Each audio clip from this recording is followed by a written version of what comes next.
Hello, my name is Austin Dobbins of the Umbrella Corporation. I'm here shadowing and looking for solutions to issues that I found within your company. To find these issues, I shadowed and interviewed staff members as well as reviewed the organizational structure and organizational culture of your agency. I feel that your agency will benefit a lot from servant leadership. But before I go into servant leadership and the issues that I found, I want to talk a little bit about my organization. The Umbrella Corporation was founded in 1968, and we are a top five consulting firm in the world. We primarily work with U.S. pharmaceutical companies and other government agencies around the world, so this is the first time that we've ever worked with the Department of Human Services. On the topic of the department, I want to go ahead and go into the three main issues. Through my observation of your agency, three major issues that I found are a high turnover rate, poor leadership, and mismanagement of caseload slash burnout. First, I want to go into high turnover rate and the issues that contribute to the high turnover rate. Through my investigation, I found that one major issue is the fact that a lot of your staff members are not committed to their jobs. Through an anonymous survey, I found that over 60% of your staff is only here because of the pay rate and the benefits. Another issue contributing to your high turnover rate is the fact that your staff feels undertrained. Through the survey, it was also revealed that well over 70% of the new staff did not know what they were supposed to do in different situations in their daily duties. While looking through many of the services that were offered to your employees, I also noticed that there was only one service that was focused on employee wellness. Due to the nature of the work, I feel that there should be a lot more resources focused on employee wellness. The last issue that I found that contributes to the high turnover rate is one that I'm sure many of you are already aware of. That is the high caseload for new employees. I know that it can be hard managing the caseload in social work, but something has to be done to lighten the load for these new employees. Next, I want to talk about the leadership. While shadowing the management in the office, I noticed some of the issues that contributed to poor leadership was pure unprofessionalism within your management. Many of your managers spend a lot of time gossiping about other employees or clients that they have worked with in the past and not enough time actually working or communicating with their employees. This brings me to the second issue contributing to poor leadership: lack of communication. While talking to many of your employees, they have stated that the issue that they have with their jobs are contributing to the lack of communication between them and management.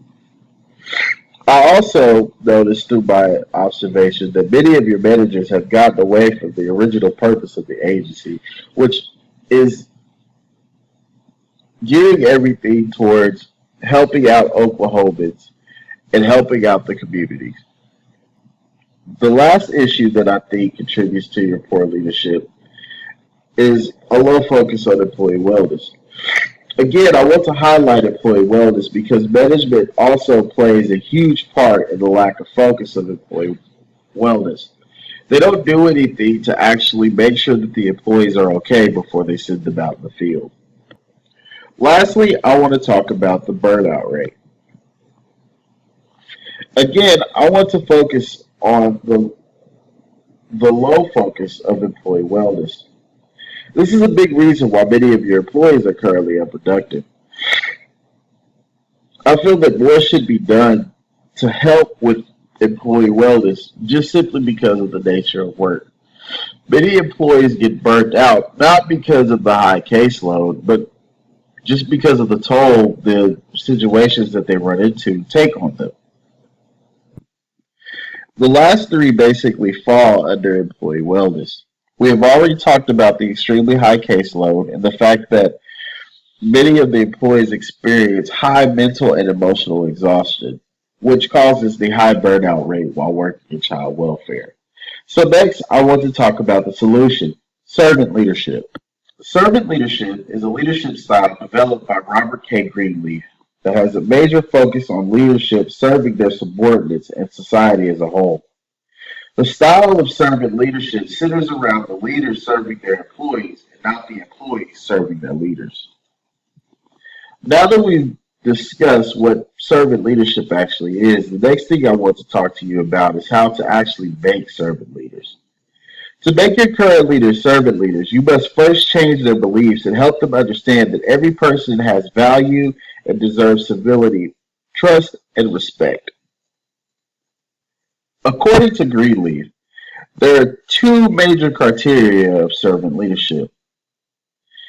The first is the people served grow as individuals, becoming healthier, wiser, and more autonomous and more likely to become servants themselves.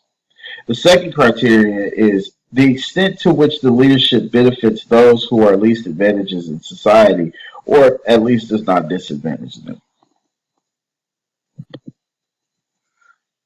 Next, I want to talk about how servant leadership will actually benefit DHS. I feel that servant leadership fits hand in hand with the mission of DHS. It'll help DHS go back to its actual original purpose of helping Oklahomans.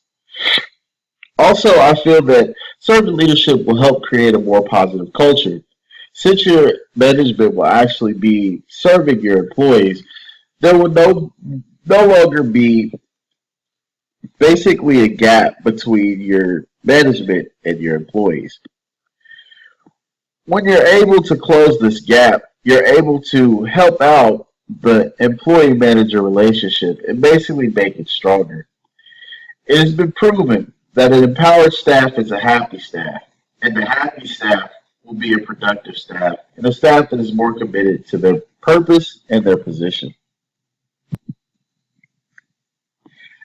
In conclusion, I want everyone to take away the actual definition of servant leadership, what servant leadership is and what it stands for. I also want you guys to take into consideration the benefit of having servant leaders and creating more servant leaders. Also, I want to talk about the lasting impact. Remember, the lasting impact is that DHS will go back to its original purpose of helping Oklahomans.